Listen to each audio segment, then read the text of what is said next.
Welcome to the Pain Science Education Podcast, where we discuss ways to treat and reverse persistent pain. I'm your host, Dr. Joe Tatta, a licensed physical therapist and founder of the Integrative Pain Science Institute, where we train practitioners on whole person pain care. This podcast also serves as a public health campaign to support those living with chronic pain. This podcast is for informational purposes only and is not intended to be a substitute for professional medical advice.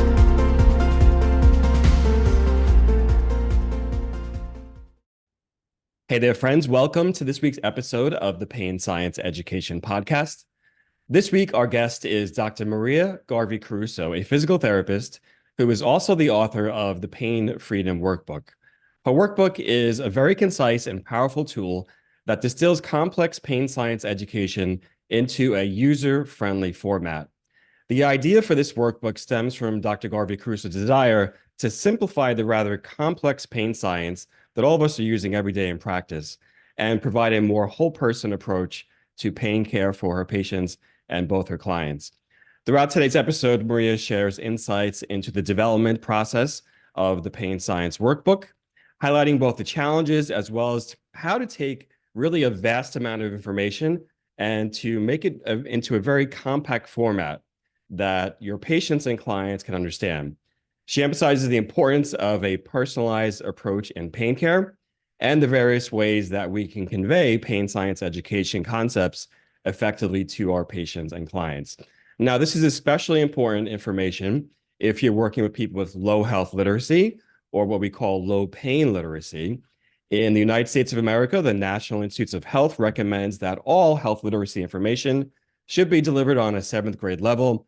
For those of us working in pain science, most of us believe that it probably should be a 5th grade level, just because the level of pain literacy in our various cultures and communities can be rather low. Overall, this episode will share or shed light, I should say, on this innovative approach to delivering pain science education through this workbook called the Pain Freedom Workbook. Okay, without further ado, let's begin and let's welcome Dr. Maria Garvey-Caruso. Great to be on, Joe. Thanks for asking me. All right, we're going to talk about this amazing book that you wrote. And it's, I kind of in my mind, I refer to this book as the most powerful little pain neuroscience education workbook out there that the world doesn't know about, but needs to know about. Because I think it's just so concise and powerful and impactful and takes the whole world of pain neuroscience education, this huge, of course, field of pain science and pain education, and kind of distills it down to, what is it, like 20 pages?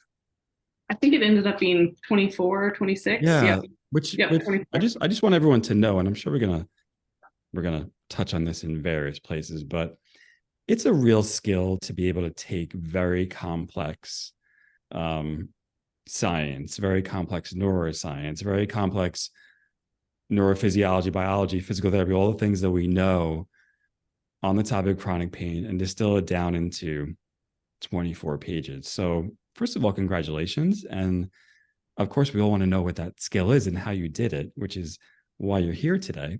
But tell us, where the idea for the workbook came from. So like why, because look, I wrote a workbook on pain, and there are other workbooks out there. They're all valuable in some way. But what was the little twinkle that was like, okay, we need a workbook on chronic pain, basically? Yeah, well, thank you for all that. Yes. Basically, it was just needing some home education material. And I felt like I wanted to make something that was more authentic, that used language that felt more authentic to me, and have it readily available, right? So we all print out home exercises for our patients, but there is not anything available for pain neuroscience. So it was pretty simple. I found that I kept writing out the same breathing exercise over and over and over again, and thinking, I think I could streamline this. I think I could make this easier. So that's where it came from. So just a natural repetition of practice that happens with all of us, right? Like, how often are we printing out, a squat exercise, right? Right. So for you, it was, because I know you're very interested in pain education approaches. For you, it's like, well, I'm using pain education, I'm using it more and more. Correct. And I'm noticing that I'm talking about and giving handouts over the same thing. And yet there really weren't, I mean, there are some handouts out there in some ways, but what you're saying is you wanted something that was right, a right fit or a best fit for you and the patients that you're seeing. Exactly, exactly. And right, I wanted it to be personalized, but also reproducible so that I didn't have to do it again each time. So kind of like a template, which we all do with all sorts of things. And then I started to realize, oh, I think this is quite useful and maybe other people could use this as well. And tell us about, just so we have an idea, tell us a little bit about the practice setting that you're in and how, what that's like and how you function. Because I think it will help people understand how the book kind of fits into how you practice and where you practice. Sure, yeah. So I practice at a small outpatient facility in Burien, Washington, called Pain Science Physical Therapy. It's privately owned, and I'm one of the physical therapists there. I originally started working there because I really liked the practice model. And I thought pain science was interesting. And then as I've been there longer and longer, realized there's a great need to be proficient in pain neuroscience education and treating these patients because you're already treating them and they're in your clinic every day, but we can get better at treating them. Right. And the physical therapists in the practice all have somewhat of a very similar approach to treating obviously both acute and chronic pain conditions. Is that right? Correct. Yep. Yep. So how did this project change or evolve as you start to work on it? Because I've written longer books that are almost 400 words. I've written some smaller ones that are 100. Each one is, kind of a labor of love. And as I mentioned before, it's not easy to get it distilled down into those 24 pages. So how did this evolve as you started to, take that idea and cultivate into something that is real and tangible? Sure. Yeah. I mean, it did exactly what you just described. It mushroomed into a very large project and kind of even, just really nebulous thoughts. And I wasn't sure where I was going at some points. And then it distilled back down. And some ideas got shelved for another day, and some things got sort of integrated into my practice. And then other things turned into a workbook. Mm-hmm. But I think, it came from just this basic idea of why am I writing this exercise, this breathing exercise down over and over and over again to, can I create something that's interactive that allows patients to have a larger part in their treatment?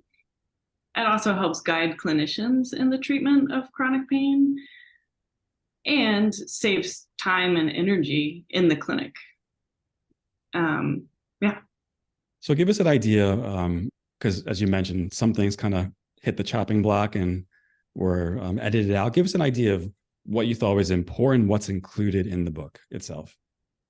So the main lesson of, okay, why do we even have chronic pain?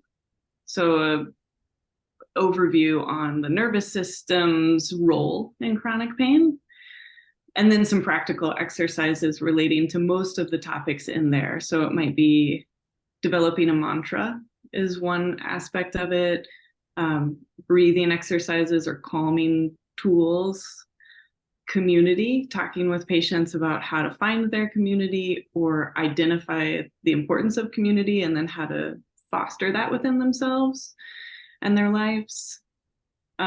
Just a brief overview on brain exercises, which I was not sure if I was going to keep it or not, but I ended up keeping it, and I'm glad.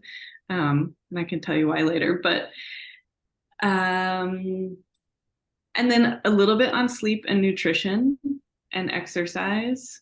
So trying lifestyle. To be, yes, exactly, lifestyle. So trying to be comprehensive without being a manual or a textbook, anything like that. And each of those things, like I mentioned, have a practical exercise with them, and then also blank pages for the patient to almost journal in. I'm a big believer in journaling and writing as a tool for learning and understanding your own thoughts and feelings. And so I wanted to incorporate that in there as well. So you mentioned there's writing prompts in this workbook. Mm-hmm.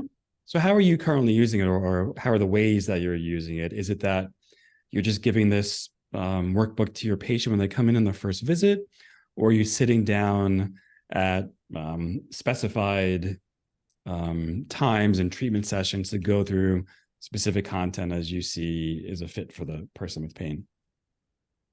Mm-hmm. It's been used a couple different ways. So we just got the hard copies recently, and so we are going to start selling them.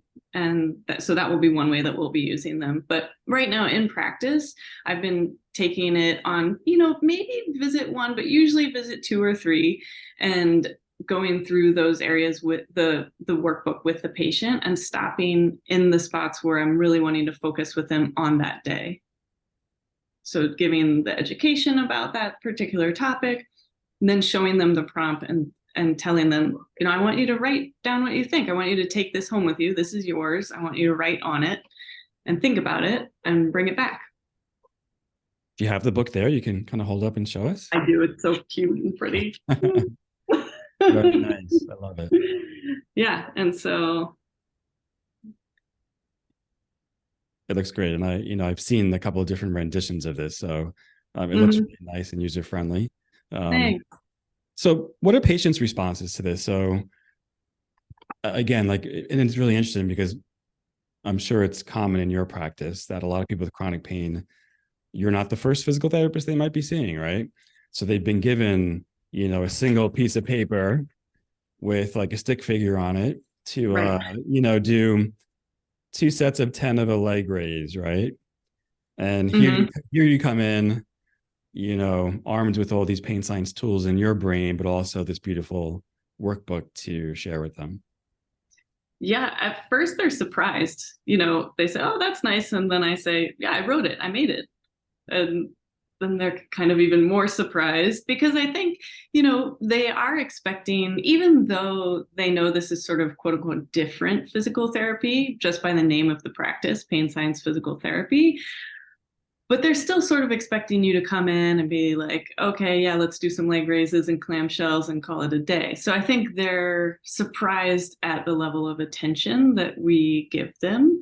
And then also, surprised that, that my physical therapist made a workbook because there was a need. And so then I think they're also interested, curious, maybe even a little nervous about the personalization of it, right? When I say, like, I want you to write in this is for you. I want you to write about your experience, but also empowering because they're able to look through it and then ask questions. And so this is what I was alluding to earlier. I have a patient who often they're referred specifically for pain education by providers in the area. And this person was flipping through the book and I wasn't ready to talk about brain exercises with her, but she was pointed right to him and was like, I want to do this. This is different. I want to do this. And so it was a great gateway into her being able to direct her care, even though she didn't know what those brain exercises were. Yeah, I love that. And we know that if a patient or someone with pain, a person with pain, chooses something, they're more likely to adhere to it and engage with that long term.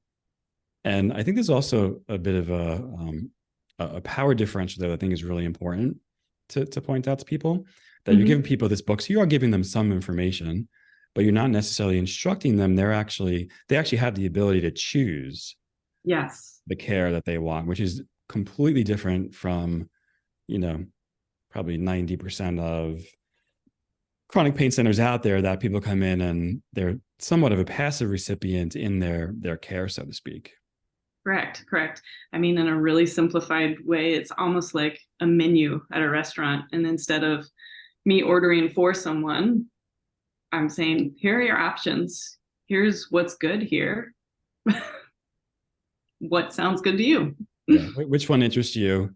And which one would you most likely like to try today, basically? Yeah. So what have your colleagues had to say? Both, I don't know if you had shared it with colleagues, both in the practice setting you work at and maybe outside the practice setting you work. I've mainly, yeah, I've shared it with a couple colleagues from PT school, but otherwise it's been mainly in the practice. And they've been very helpful because through the development of it, I met with them as a group and asked for feedback, which was part of the expanding phase of the project. And it was great. Got lots of really good feedback, positive response from it. People were excited about getting to use it.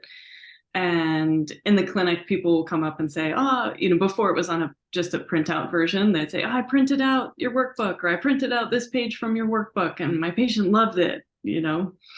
I got one comment that someone didn't like a quote that was in there, but you can't make everyone happy. That's true. I mean, there's definitely parts of pain that are so personal that it's really difficult for us to take all things into consideration, but Exactly. what's there is definitely very, very useful. So what's the challenge of making a workbook? Because, you look at it and like, oh, 24 pages, I can do that. I can just print out 24 exercises. No big deal. Yeah. Yeah. Well, one totally unrelated, but became related challenge was time. I started this project in the winter, which is great. But I live in Seattle and the summer is beautiful. And the summer is when you garden. And I found that it was hard to prioritize doing it during garden season. So, just a little, I'm a human too. Yeah. Piece. Yeah. Because the projects take attention, right? Absolutely. Absolutely. So maybe my best project making seasons will be in the winter. But the other part was picking what stays and what goes and making it both authentic to me using language that I use with my patients through pain education, but also making it universal so that, colleagues all over the country can pick it up and use it with their patients.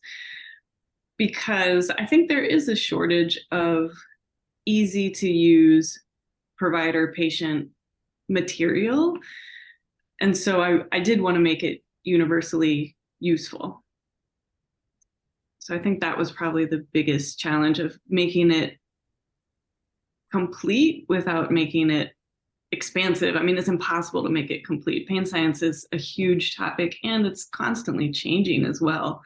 And I'm definitely not the expert, holder of all the knowledge on that for sure. Tell me what the editing process was like, because when you're taking a large body of knowledge like pain science and pain education and distilling it down, oftentimes, you can just throw out whole topics. So, okay, that'll be book number 2, let's say. Mm-hmm. But how do you even take, like, for example, breathing? And what's the process that you went through to figure out, okay, this is what's important, this is how long it should be, this is not important? Like, I think that editing process is really key in something like this. Agreed. Well, obviously you were helpful in it through the Pain Innovator project. And really trying to minimize how much went onto the page, thinking, 4 to 5 key points, takeaway points that help somebody understand, why is this important? How can I do it? And what is it going to do for me? And leaving it at that. I mean, there's so much information out there that if somebody wants more information, we can talk about the diaphragm and the pelvic floor and the core muscles, but it doesn't need to go in the book. Just a few key points each chapter, right? Exactly.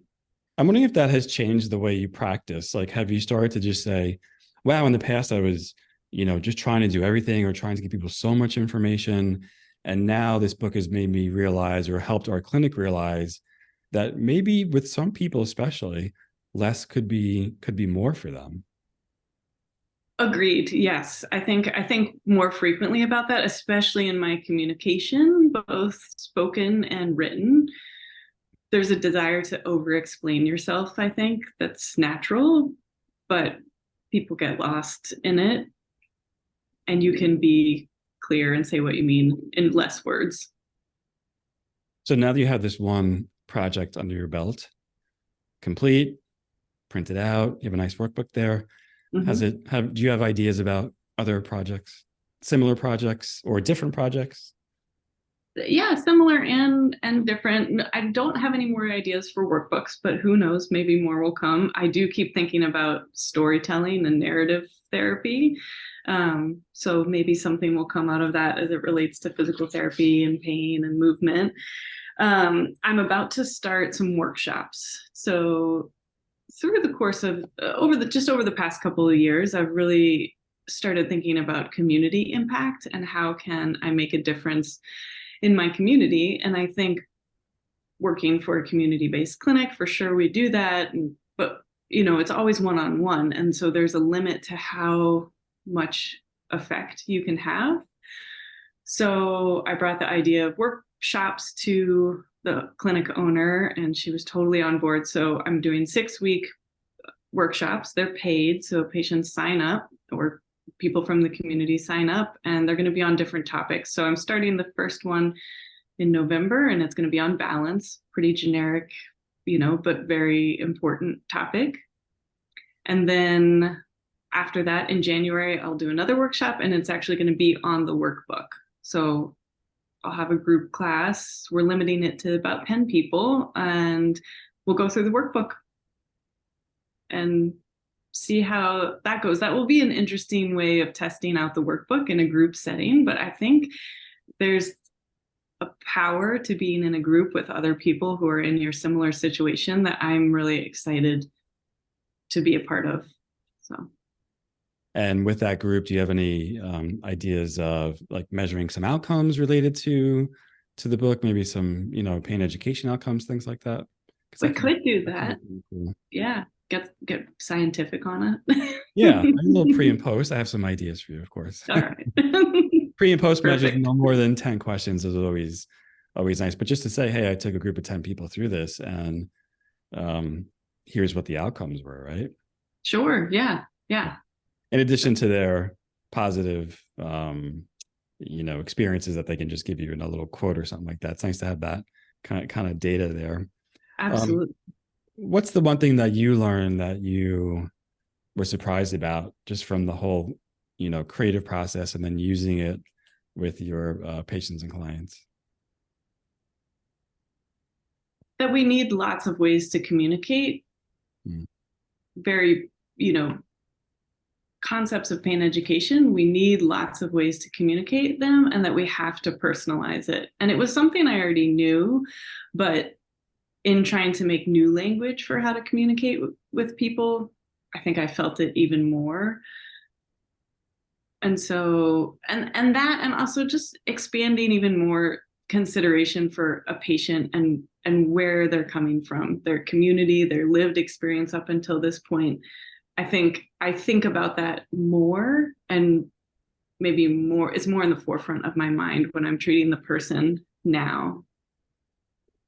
Do you feel like the book accounts for that a little bit, or that's really something that we really have the skill around when working with someone?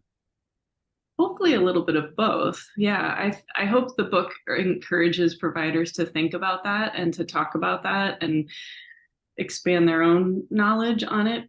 We can't be experts in everybody's lived experience, but we can ask them about it, and we can believe them when they talk about it, or we can educate ourselves as best we can and know that it affects how somebody is going to show up in your physical therapy clinic. Mm-hmm. One of the things that someone might be saying is, well, I have a herniated disc.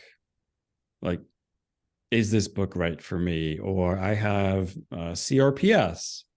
Is this book right for me? So maybe you could just kind of explain and just talk, briefly about the types of patients that you've seen, the variety of conditions that you've seen that you're currently using this workbook with.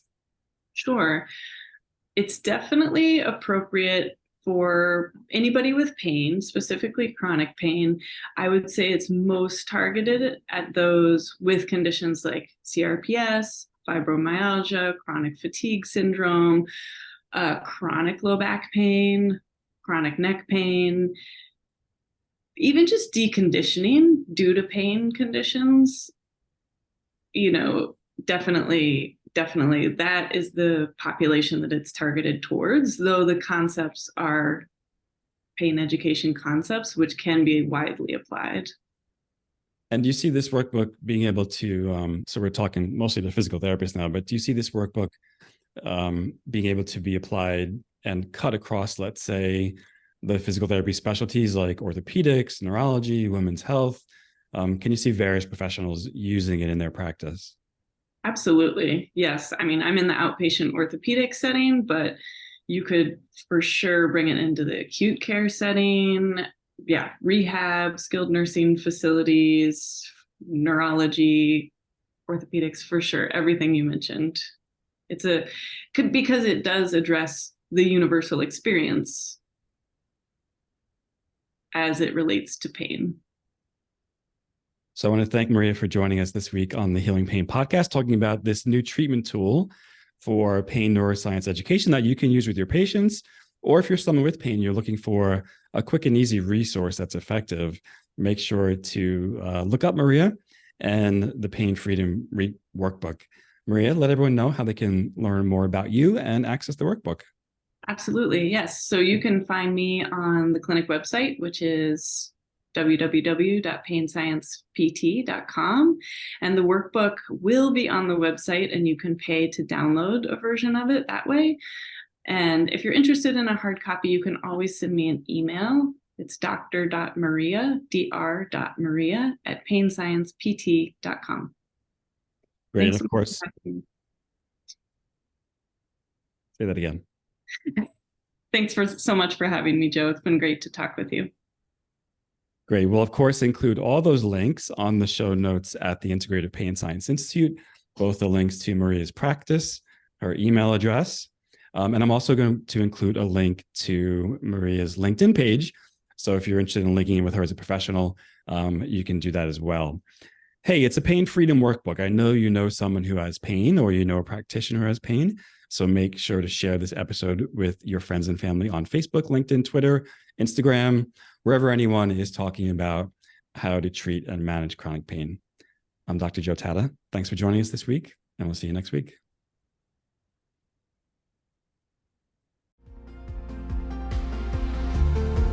Thank you for listening to the Pain Science Education Podcast. To subscribe to the podcast and learn more, visit integrativepainscienceinstitute.com. That's integrativepainscienceinstitute.com. Sign up to receive weekly updates and learn about our continuing education courses. If you enjoyed this episode, leave us a review on your favorite podcast platform and share this episode with your friends. Please join us next week as we share more science-backed solutions for treating and reversing chronic and persistent pain.